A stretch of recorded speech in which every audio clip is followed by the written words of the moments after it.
Arthur s'ennuie profondément dans son bureau lorsque Roy lui présente Marie, le tout dernier modèle de robot conçu.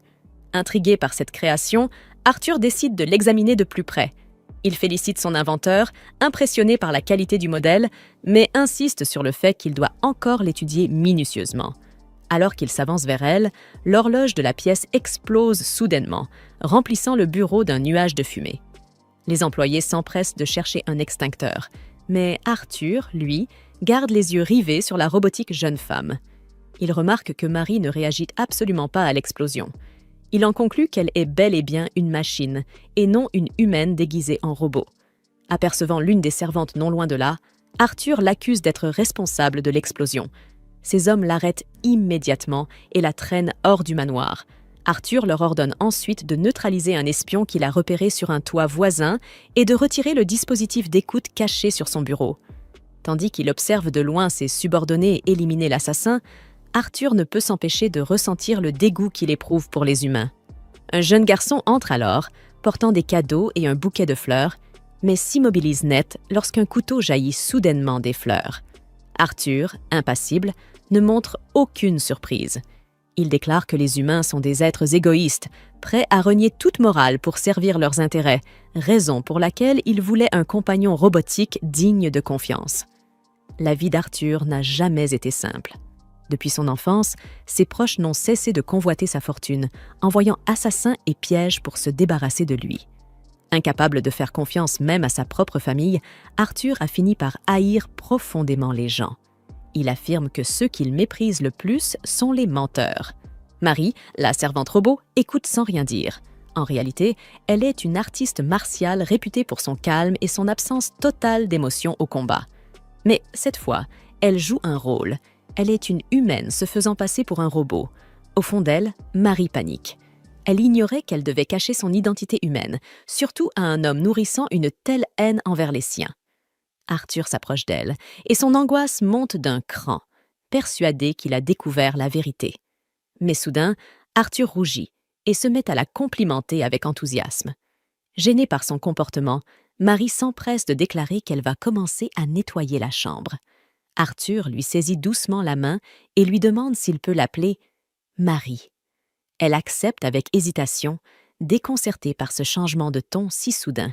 Dans la salle de repos, Roy rappelle à Marie ses fonctions de servante robot et l'informe qu'elle devra désormais accompagner Arthur à l'école afin d'assurer sa protection. Il se tourne pour vérifier si elle l'écoute, mais la découvre en train de se goinfrer de nourriture. Marie explique qu'elle ne peut manger que lorsque Arthur prend son bain. Pensant qu'il a sûrement terminé, elle s'empresse de quitter la pièce, non sans avoir englouti la part de Roy. En courant, elle lui lance qu'il devrait préparer son prochain repas avec davantage de protéines.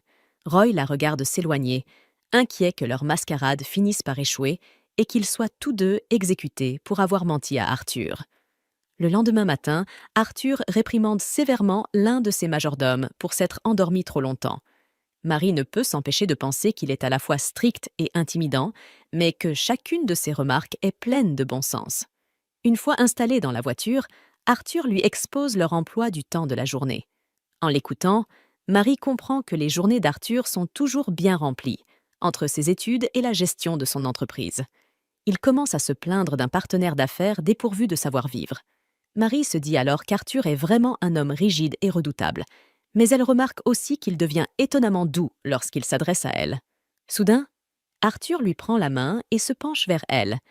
Il lui confie qu'il sait que ses ordres consistent à le suivre à l'école tout en se faisant passer pour une humaine. Il ajoute qu'en cas de problème, elle pourra toujours venir lui demander de l'aide. Lorsqu'ils arrivent enfin à l'académie, Marie cache difficilement son enthousiasme devant la majesté des lieux. Elle observe les trophées et plaques accrochés au mur et remarque que la plupart portent le nom d'Arthur. Tandis qu'elle admire ses exploits, 2 élèves la percutent et la réprimandent pour avoir bloqué le couloir. D'une voix monotone et mécanique, elle s'excuse. Mais son ton froid et dénué d'émotion ne fait qu'irriter davantage les garçons qui la trouvent étrange et malaisante. Pourtant, Marie ne joue pas un rôle. C'est simplement ainsi qu'elle parle depuis toujours. Même sa mère n'a jamais compris pourquoi sa voix restait si distante, peu importe la situation. Arthur surgit alors derrière elle et rabroue sèchement les 2 étudiants pour avoir importuné sa domestique. Une fois seule, Marie le remercie.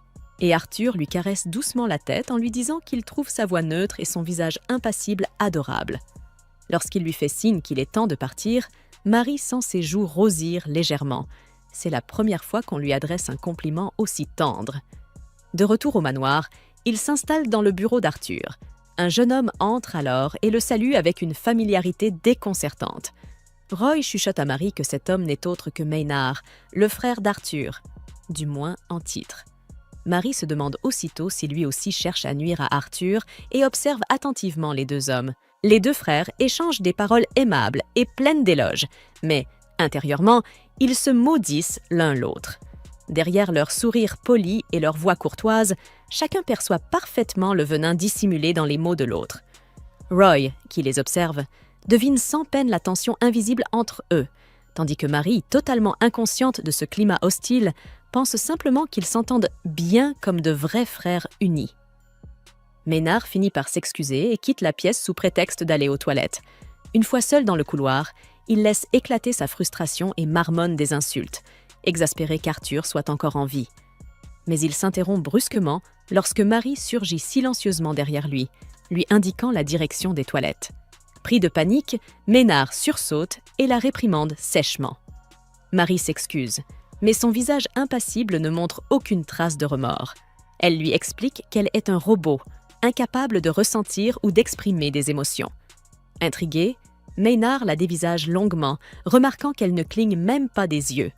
Impressionné, il admet qu'Arthur a fait un excellent choix en acquérant un modèle aussi réaliste, tout en critiquant le manque de goût de son frère. Après tout, cette machine ne sait même pas sourire. Piquée dans son orgueil, Marie affirme qu'elle sait sourire. Elle attrape alors les coins de sa bouche avec ses doigts et tire pour afficher un large rictus artificiel. Le résultat est si effrayant que Maynard prend aussitôt la fuite, terrifié. Plus tard, dans la soirée, Arthur est assis dans son bureau, observant pensivement la fontaine à l'extérieur. Son esprit s'égare vers le jour où il a décidé de devenir l'héritier de l'entreprise familiale. Ses pensées sont interrompues lorsque Marie entre discrètement, une tasse de thé à la main. Voyant son air préoccupé, elle croit l'avoir dérangé au mauvais moment. Mais, à sa grande surprise, Arthur lui demande timidement s'il peut poser sa tête sur ses genoux. Hésitante, Marie finit par accepter. Arthur s'installe aussitôt, plaisantant sur la dureté de ses cuisses qu'il attribue à son corps métallique, sans savoir qu'il s'agit en réalité de muscles fermes et entraînés. Peu à peu, il se détend et lui confie qu'il se sent terriblement seul, incapable d'accorder sa confiance à quiconque. Il avoue avoir accepté cette solitude comme le prix à payer pour être l'héritier du patrimoine de son père. Touchée par sa sincérité, Marie lui promet doucement qu'elle restera toujours à ses côtés et qu'il pourra lui faire confiance. Apaisé, Arthur ferme les yeux et s'endort sur ses genoux. En le regardant dormir, Marie ressent un profond désir de le protéger, mais son cœur se serre à l'idée de devoir continuer à lui mentir pour le faire. Le lendemain matin, Arthur, Roy et Marie attendent devant le manoir, prêts à accueillir la voiture qui doit l'emmener à ses cours. Lorsqu'elle arrive plus tôt que prévu, Roy remarque l'anomalie. Il échange un regard inquiet avec Marie, puis tous deux saluent Arthur tandis qu'ils montent dans la voiture. Quelques instants plus tard, une autre voiture s'arrête devant le manoir. Roy comprend aussitôt que la première voiture était un leurre. Il ordonne à Marie d'appeler la police, mais lorsqu'il se tourne vers elle, elle a déjà disparu. Paniquée mais déterminée, Marie s'est élancée à toute vitesse sur la route, courant après le véhicule qui a enlevé Arthur. À l'intérieur de la voiture, Maynard monte à bord et aperçoit Arthur ligoté. Avec un sourire narquois, il lui avoue que l'enlèvement était son idée, tout simplement parce qu'il trouvait Marie agaçante. Il se moque de lui en disant qu'il devrait engager une meilleure domestique la prochaine fois, avant d'éclater de rire. Il n'y aura pas de prochaine fois, car Arthur mourra aujourd'hui. Arthur, exaspéré, soupire. C'est déjà la 168e fois que Maynard promet de le tuer. Soudain, un bruit sourd secoue le véhicule. Tous lèvent les yeux et découvrent Marie agrippée au pare-brise, déclarant d'une voix calme qu'elle est venue récupérer Arthur. C'est la panique dans la voiture. Maynard tente de rassurer son chauffeur, lui criant que Marie n'est qu'un simple robot et qu'ils doivent s'en débarrasser sans hésiter. Mais la jeune femme atterrit souplement sur la route, puis reprend la poursuite à une vitesse inhumaine. Le véhicule finit par s'arrêter devant une maison abandonnée. Arthur est tiré de la voiture et conduit à l'intérieur. Maynard le provoque, lui demandant s'il a des dernières paroles avant de mourir. Il lui promet qu'une fois mort, il héritera de l'entreprise familiale. Arthur, au lieu d'avoir peur, est surtout furieux du traitement infligé à Marie. Maynard éclate de rire, se moquant de lui pour s'inquiéter davantage d'un robot que de sa propre vie. Il ricane en affirmant que Marie est probablement déjà détruite. Arthur le fixe d'un regard glacial et jure qu'il ne lui pardonnera jamais ce qu'il lui a fait. Mais Maynard se fige soudain. Il entend sa propre voix avouer le crime. Il se tourne vers Arthur, stupéfait, et voit un sourire se dessiner sur son visage. Arthur lui révèle alors que l'un de ses boutons est en réalité une caméra espion et que toute la conversation a été enregistrée puis envoyée automatiquement dans le cloud. Ce n'est plus qu'une question de temps avant que quelqu'un découvre la vidéo et que le monde entier apprenne la vérité. Le visage livide, Maynard réalise qu'en restant, il ne ferait que confirmer sa culpabilité. Pris de panique, il s'enfuit, laissant derrière lui 2 de ses hommes pour terminer le travail. Les 2 hésitent, mais finissent par décider qu'ils n'ont pas le choix. Arthur a vu leur visage. Alors qu'ils s'apprêtent à l'exécuter, la porte vole en éclats. Marie surgit dans un éclair, et en une succession de mouvements rapides et précis, elle terrasse les 2 hommes en un instant. Les 2 hommes s'enfuient en hurlant, laissant Arthur attaché à une chaise. Marie se précipite vers lui et défait les cordes à toute vitesse afin qu'il puisse s'échapper. Aucun d'eux ne remarque la flaque d'essence répandue au sol, ni la cigarette encore allumée qui se consume tout près. En quelques secondes, les flammes s'enflamment et se propagent rapidement. Le bâtiment est bientôt entièrement englouti par le feu. Réagissant aussitôt, Marie constate que leur seule sortie est bloquée. Elle ordonne à Arthur de couvrir sa bouche avec son mouchoir pour ne pas inhaler trop de fumée. Apercevant une fenêtre, elle lui dit de l'utiliser pour s'échapper et promet de le soulever jusqu'à l'ouverture.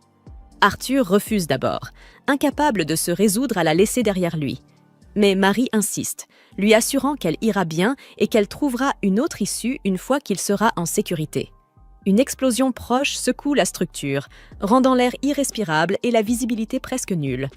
Marie, déterminée, se jure silencieusement de sauver Arthur, même au prix de sa propre vie. Non, elle ne l'abandonnera pas sans lui dire ce qu'elle ressent depuis le début. Elle lui confie alors qu'elle a vraiment apprécié le temps passé à ses côtés et qu'il est, pour elle, quelqu'un de très spécial. Elle ment en ajoutant qu'il ne doit pas s'inquiéter pour elle, car son corps métallique peut résister aux flammes.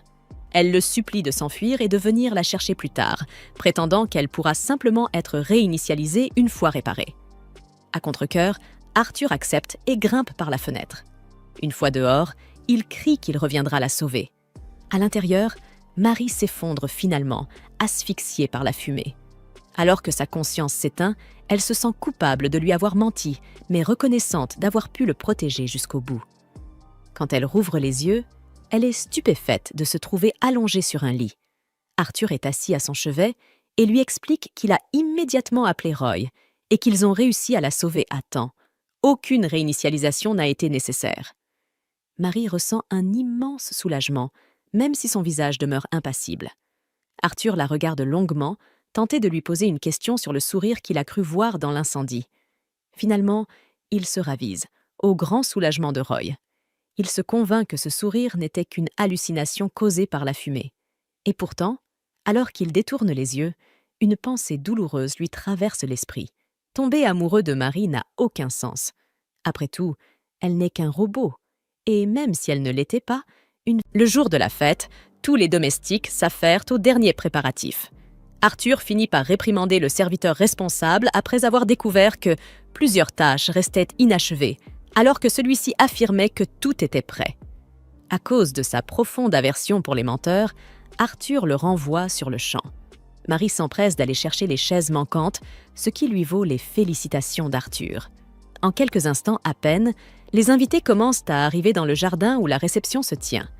Marie observe les environs et réalise que toutes les personnes présentes sont des figures connues.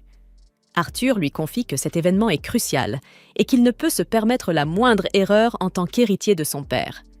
Saisissant le sens de ses paroles, Marie promet de surveiller toute personne suspecte qui tenterait de gâcher la soirée. Arthur approuve, mais ajoute qu'il a une tâche encore plus importante à lui confier. Se penchant pour lui murmurer à l'oreille, il lui ordonne de se débarrasser de tous les poivrons, car il les déteste. Marie accepte, bien décidée à le faire discrètement. À ce moment-là, la tante d'Arthur, Charlotte, l'appelle. Arthur accueille sa tante et son oncle avec un grand sourire. Marie les observe avec curiosité, car elle pensait que tous les membres de la famille d'Arthur souhaitaient sa mort. Pourtant, Karl et Charlotte semblent sincèrement heureux de le voir.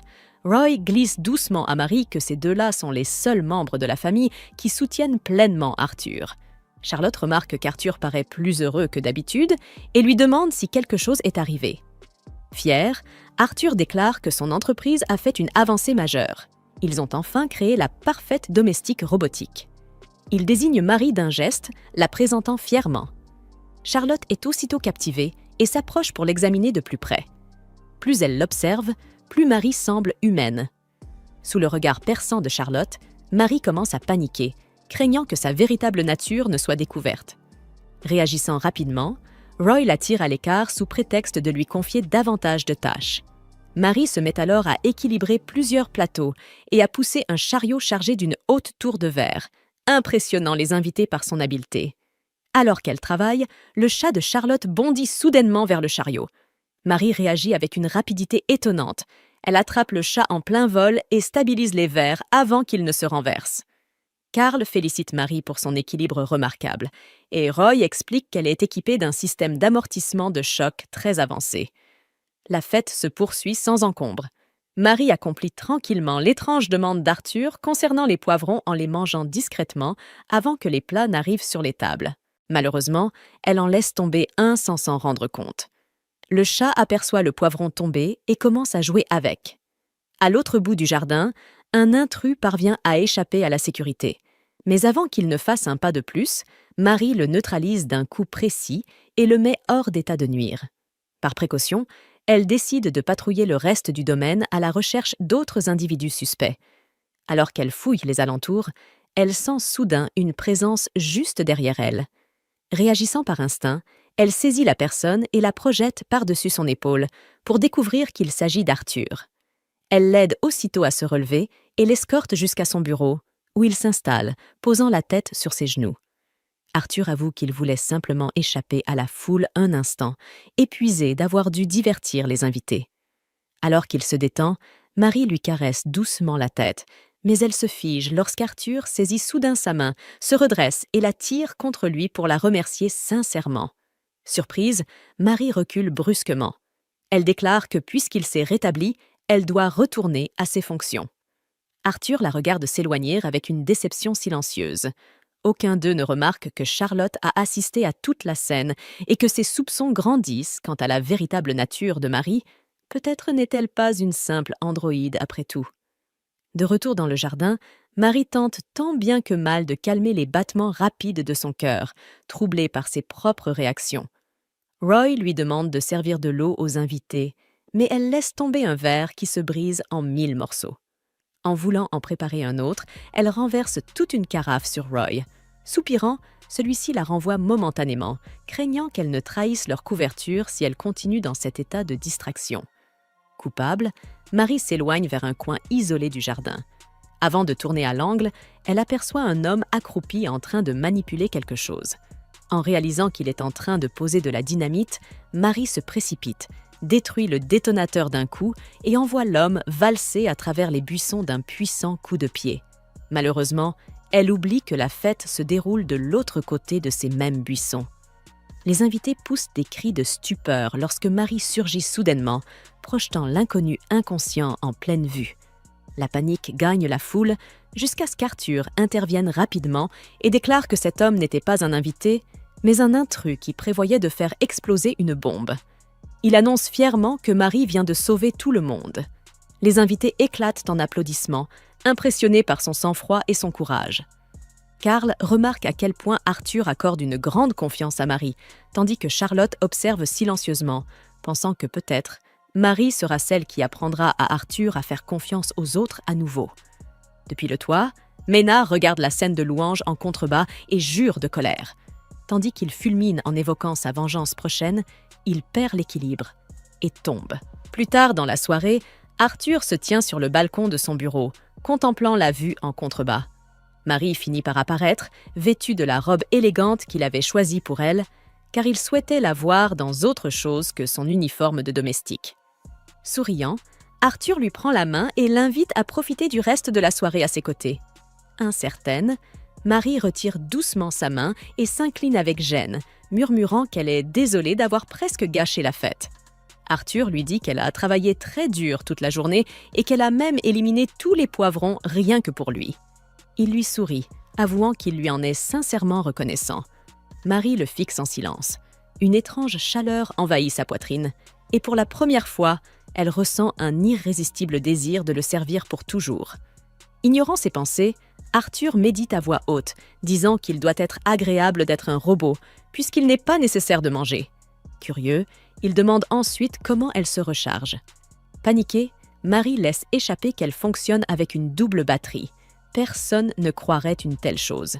Mais à sa grande surprise, Arthur la prend au sérieux et la contemple longuement avant de murmurer doucement que, ce soir, elle ressemble davantage à une véritable jeune fille.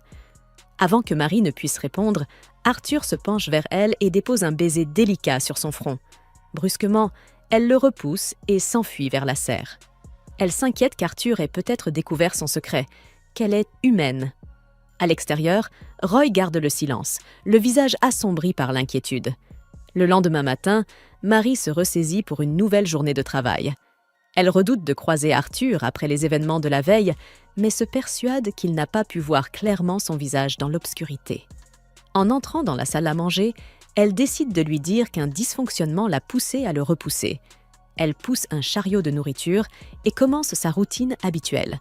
Arthur la salue chaleureusement, comme si rien ne s'était passé. Marie se demande s'il a tout simplement oublié. Lorsqu'elle ne lui rend pas son salut, Arthur fronce les sourcils et questionne son silence. Cherchant désespérément quoi répondre, Marie reste figée, tandis que Roy, qui observe la scène, commence à paniquer. Une mouche passe soudain devant eux, et Arthur comme Marie tendent la main en même temps pour l'attraper. Leurs visages se retrouvent à quelques centimètres l'un de l'autre, faisant rougir Arthur, tandis que Marie panique intérieurement et s'éloigne raide, tentant de paraître mécanique. Elle marmonne qu'Arthur agit bizarrement aujourd'hui, mais il se contente de lui demander d'apporter du café dans son bureau. Lorsqu'elle obéit, il ne peut s'empêcher de la regarder longuement. Au fil de la journée, Arthur se montre plus doux avec elle, lui proposant de porter certaines choses et allant même jusqu'à lui prendre la main.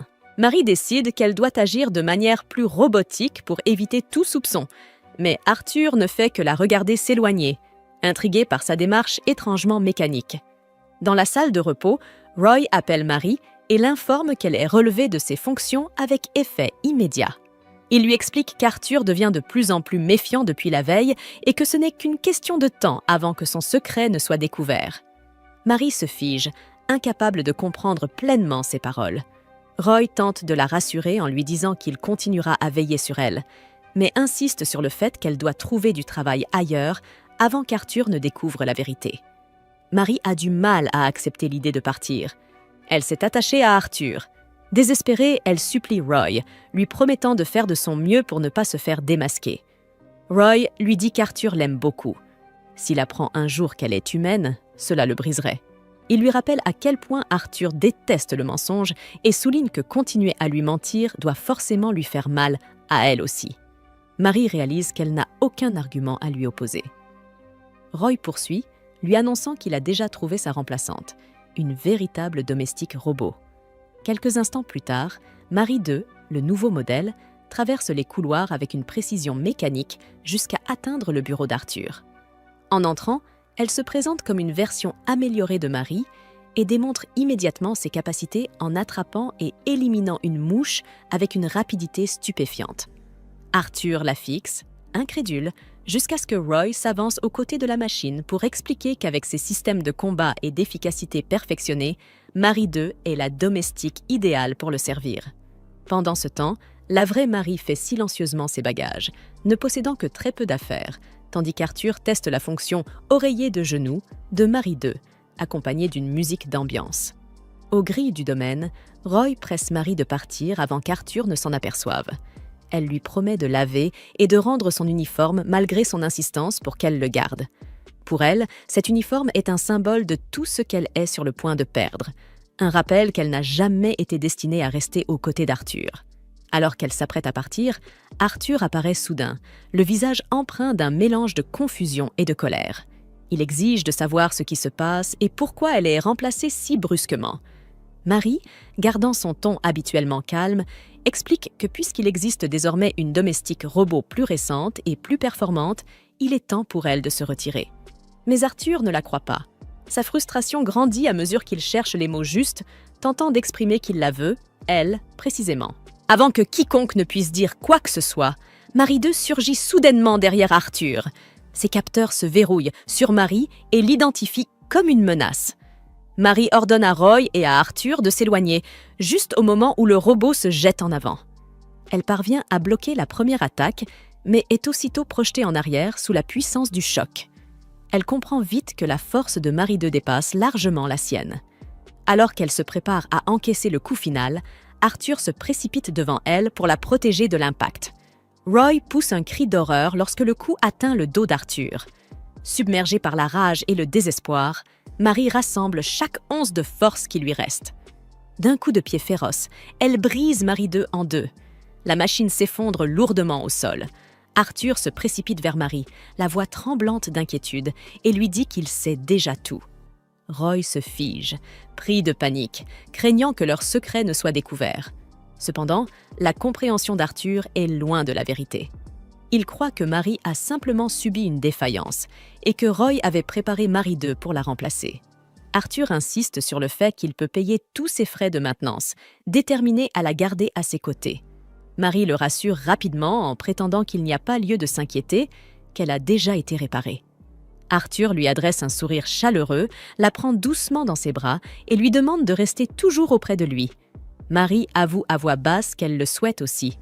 Pendant un instant, tous deux sont comblés de bonheur. Plus tard, dans la cuisine, Roy remercie Marie pour tous ses efforts et pour avoir enfin redonné le sourire à Arthur, un sourire qu'il n'avait plus eu depuis longtemps.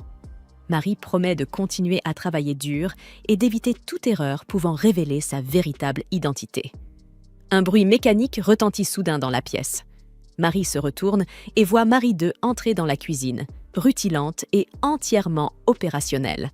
Le robot annonce qu'il a été réparé et mis à jour. Roy explique qu'il souhaite désormais que les deux maris travaillent ensemble pour protéger Arthur. Marie II s'incline poliment et déclare qu'elle a hâte de collaborer avec elle. Mais Marie ne peut que la regarder en silence, figée face à ce... Un jour, un groupe d'hommes déguisés en employés de Manners complote secrètement des moyens d'assassiner Arthur. Cependant, Marie et Marie II les surprennent en pleine discussion. Les hommes tentent de s'enfuir, mais Marie II déploie rapidement un filet qui les emprisonne sans effort. Dans un autre manoir, Manner, furieux, maudit sa malchance en réalisant qu'il commence à manquer d'assassins à engager. Pendant ce temps, Arthur repose sa tête sur les genoux de Marie, murmurant d'un ton las que les humains sont décidément peu fiables et que la seule personne dont il ait vraiment besoin, c'est elle, persuadée, bien sûr, qu'elle n'est qu'un simple robot. Non loin de là, Marie II entame son processus de recharge. Arthur se souvient alors que Marie doit aussi se recharger et lui tend avec un sourire attendri une pile double A, en disant que c'est sa préférée. Intrigué, il lui demande comment elle se recharge exactement, avouant qu'il aimerait bien le voir de ses propres yeux. Marie panique intérieurement, réalisant qu'elle n'a aucune idée de la façon de simuler cela. Dans un élan de désespoir, elle met la pile dans sa bouche et fait semblant de se recharger. Roy, qui observe la scène depuis l'encadrement de la porte, est persuadé que son secret va être révélé. Mais lorsqu'Arthur murmure à quel point Marie est adorable en train de se recharger, Roy comprend à quel point Arthur peut être idiot lorsqu'il s'agit d'elle. Plus tard, Arthur confie à Roy qu'il trouve la sécurité du manoir un peu trop relâchée ces derniers temps. Roy lui répond que c'est surtout parce qu'Arthur renvoie les employés sur un coup de tête. Il lui suggère de faire une pause, rappelant que son père aussi savait se reposer quand il dirigeait l'entreprise, tout en omettant de préciser que ce « repos » impliquait souvent la compagnie de plusieurs femmes. Arthur réfléchit à ce conseil, puis demande à Marie si elle possède un mode amour ou un mode priorité. Marie se fige, sous le regard attentif d'Arthur et de Roy, ne sachant quoi répondre. Peu après, elle se retrouve à accompagner Arthur en ville, essayant maladroitement de jouer le rôle de sa compagne. D'une voix mécanique, elle déclare « Je t'aime » convaincu d'avoir totalement échoué. Mais Arthur, lui, est secrètement aux anges. Il lui dit d'arrêter de l'appeler « maître » et de parler plus naturellement lorsqu'ils sont dans ce mode. Avec difficulté, Marie parvient à prononcer son prénom, ce qui fait battre le cœur d'Arthur un peu plus fort. Alors qu'ils marchent côte à côte, Marie se souvient d'un conseil de son professeur. Pour devenir forte, il faut apprendre de ceux qui le sont déjà. Appliquant cette logique à sa situation, elle en conclut que pour devenir une parfaite amoureuse, elle doit observer de vrais couples. Elle en aperçoit justement un non loin. Une jeune fille invite tendrement son petit ami à prendre le thé avec elle.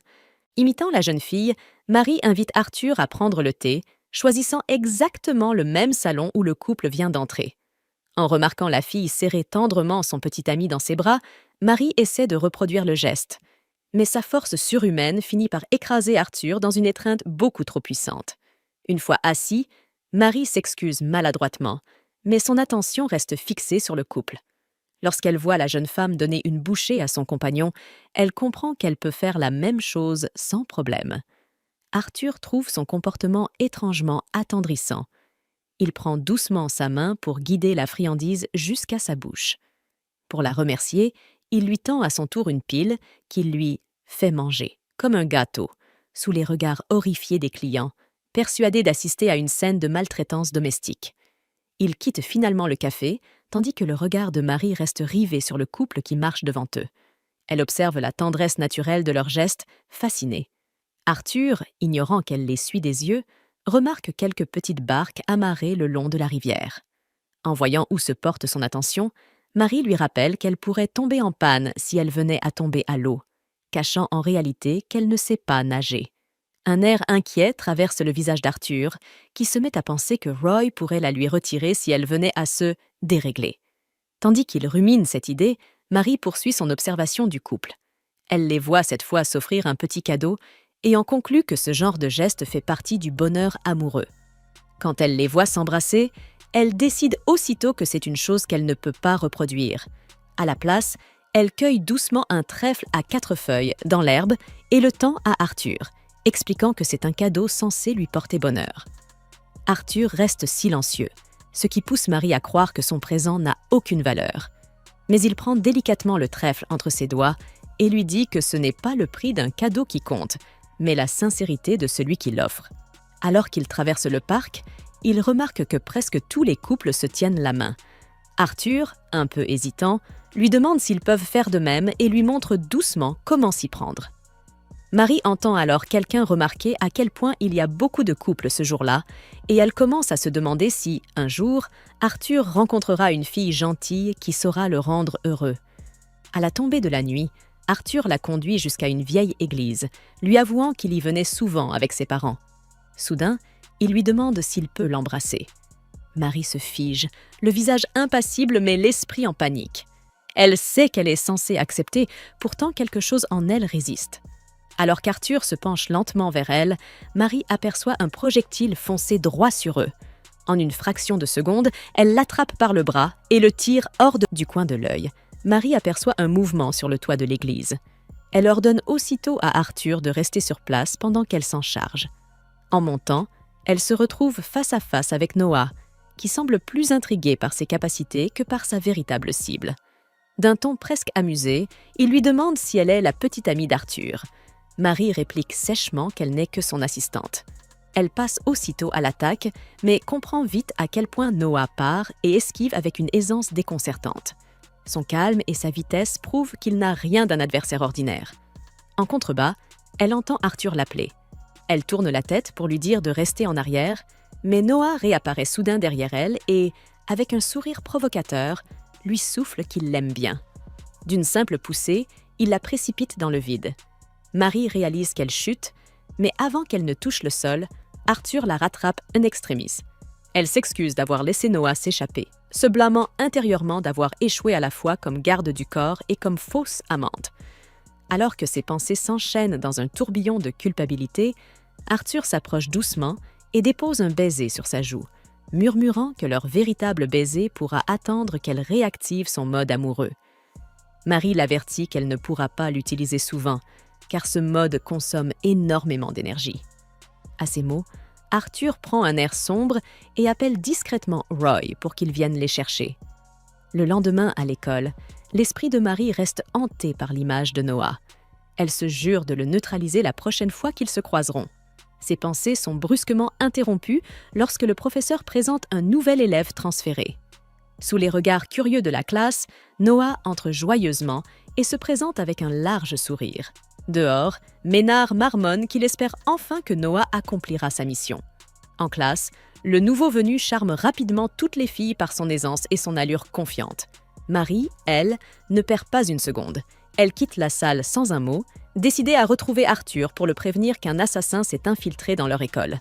Mais à peine dans le couloir, Noah apparaît soudain à ses côtés, lui demandant si elle compte assister à sa fête de bienvenue. Sans hésiter, Marie l'attaque, lançant qu'on ne l'a invité nulle part. Noah bloque aisément ses coups et contre-attaque, ajoutant que les gens la craignent à cause de son absence totale d'émotion. Il attrape alors son visage d'une main et lui dit qu'il veut déformer cette expression impassible sous la douleur, avouant qu'il est tombé amoureux d'elle dès leur première rencontre. Marie se libère violemment, convaincue qu'il est fou. Lorsqu'elle exige de connaître ses véritables intentions, Noah sort une épaisse pile de documents, des photos, des dossiers et des rapports retraçant son passé de combattante entraînée. Chaque trace de cette ancienne vie aurait dû être effacée par Roy lorsque Marie avait endossé son rôle de domestique robotique. Noah lui explique que son véritable cadeau n'est pas matériel, mais qu'il réside dans le temps et les efforts qu'il a consacrés à dévoiler ses secrets. Les paroles du jeune homme lui soulèvent le cœur. Elle trouve son obsession profondément dérangeante. Il lui demande alors pourquoi elle a choisi de se cacher derrière l'identité d'une servante mécanique. Marie, méfiante, lui demande ce qu'il attend réellement d'elle. Noah lui répond, avec un sourire d'une innocence déconcertante, qu'il souhaite simplement qu'ils s'entendent bien. Avant qu'elle ne puisse répliquer, Arthur surgit, exigeant de savoir ce que Noah veut à Marie. D'un ton désinvolte, Noah prétend qu'il observait simplement quelques photos intéressantes. Craignant qu'Arthur ne voie de quoi il s'agit, Marie se retourne vivement et fait semblant de jouer le jeu de Noah. Celui-ci pose alors une main sur son épaule, affichant un air satisfait, et déclare qu'il semble bien qu'elle le préfère à Arthur. La remarque attise aussitôt la colère d'Arthur, qui lui ordonne de retirer sa main, affirmant que Marie le déteste. Noah se tourne vers elle et lui demande si c'est vrai. Réfléchissant à toute vitesse, Marie répond qu'elle souhaite simplement rester en bons termes avec lui, puisqu'il détient des informations précieuses. Ravi, Noah s'exclame avec audace que Marie lui appartient désormais. Exaspéré, Arthur l'accuse de lui bourrer la tête de sottises. Il le provoque alors en duel, le prix étant rien de moins que Marie elle-même. Mais soudain, le chaos éclate. Un groupe de poules affolées traverse la cour, poursuivi par quelques étudiants paniqués. Toby arrive en courant et explique que 7 poules du laboratoire de recherche se sont échappées. Voyant une occasion amusante, Noah claque des doigts et propose de régler leur duel en voyant qui attrapera le plus de poules. Arthur accepte aussitôt, tandis que Toby, naïf, croit simplement qu'ils veulent l'aider à récupérer les animaux. Arthur en attrape une sans difficulté. Quelques filles, non loin, remarquent son adresse et se mettent à chuchoter avec admiration. Impassible, Arthur commente que les animaux sont bien plus dignes de confiance que les êtres humains. Cette remarque fait naître en Marie une inquiétude silencieuse. Jusqu'où va donc sa méfiance envers les gens ? Après avoir déposé la poule dans une charrette où en reposent déjà 2 autres, Arthur se tourne vers elle. Lorsqu'elle lui propose son aide, il lui répond doucement de le laisser la protéger cette fois. Les filles, en retrait, poussent des soupirs émus devant la tendresse de la scène et la délicatesse de ses gestes. Entendant le cri d'une poule affolée, Arthur s'élance aussitôt à sa poursuite. Pendant ce temps, Noah choisit une autre stratégie. Il demande à des étudiants de l'aider à attraper les dernières. Marie s'exclame que sa méthode est injuste, mais Noah, avec un sourire malin, lui rappelle qu'ils n'ont jamais fixé de règles interdisant de demander de l'aide. Noah aperçoit bientôt 3 poules blotties non loin et tente de s'en approcher discrètement. Mais les volatiles s'enfuient aussitôt dans toutes les directions. En observant la scène, Marie en vient à la conclusion que même les animaux perçoivent à quel point Noah est déséquilibré, peu importe le charme qu'il tente d'afficher. Décidé à ne pas se laisser distancer, Noah dégaine l'un de ses outils d'assassin et, d'un geste précis, capture les 3 poules en un seul mouvement, égalant ainsi le score d'Arthur. Une étudiante lui signale alors qu'une autre poule a été aperçue dans le jardin, juste devant la cafétéria. Noah s'y précipite, mais découvre qu'Arthur est déjà lancé à la poursuite du même oiseau. Saisi par la tension entre les deux garçons, la poule détale et s'enfonce dans un épais buisson, rendant la tâche d'Arthur presque impossible. Noah, grâce à son œil exercé, repère rapidement sa position et s'élance à sa suite. Arthur, refusant de perdre, fonce derrière lui. Marie, qui observe la scène à distance, sent l'inquiétude la gagner. Et si Arthur perdait du terrain? Réagissant sans réfléchir, elle grimpe à un arbre voisin pour mieux voir et commence à lui crier des indications afin de le guider. Mais à peine a-t-elle repéré la cachette de la poule et crié à Arthur où aller, que la branche sous ses pieds cède. Elle chute brutalement et s'écrase dans le lac en contrebas. Sans la moindre hésitation, Arthur abandonne la course et plonge dans l'eau pour la secourir. Noah, arrêté net, regarde tour à tour le lac et la poule avant de rester figé, indécis. Sous la surface, Marie coule lentement, impuissante, jusqu'à ce qu'Arthur la rejoigne et la ramène hors de l'eau. Il la dépose avec précaution sur l'herbe, le souffle court, et lui assure avec empressement qu'il va prévenir Roy pour la réparer immédiatement. Marie garde les yeux fermés, mais elle entend la panique dans sa voix, sent la chaleur de ses mains tremblantes. Se jugeant indigne d'avoir failli à son rôle de protectrice, elle est pourtant profondément émue par son inquiétude sincère. Lorsqu'une larme d'Arthur tombe sur sa joue, elle ouvre doucement les yeux et murmure qu'elle va bien. À cet instant, un étudiant arrive en courant pour annoncer que Noah a capturé la dernière poule. Noah s'avance, tenant l'oiseau dans ses bras. Mais au lieu de triompher, il déclare qu'Arthur est le véritable vainqueur, car lui seul a su abandonner la compétition pour sauver ce qui comptait réellement à ses yeux. Alors que Noah s'éloigne, Marie et Arthur regagnent silencieusement le manoir. Roy les y attend et gronde aussitôt Marie pour sa témérité. Et pourtant, bien que ce soit elle qui ait failli se noyer, c'est Arthur qui, quelques heures plus tard,